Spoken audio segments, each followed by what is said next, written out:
Xigmado dhiirigelin ah.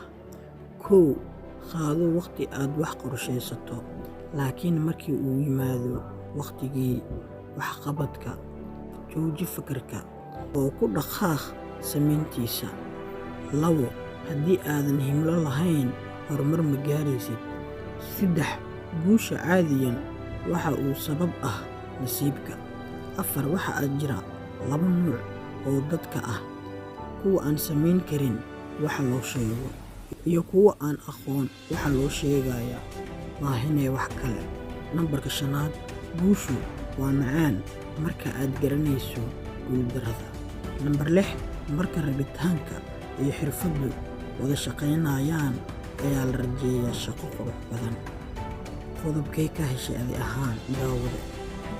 Haddaad ka wada heshay dhammaan qodobadan soo wada sheegay ama mid ka mid ah, baliis waa iga codsi. Janaalkayga subscribe iyo saar ayla dhaaf nolol macaan.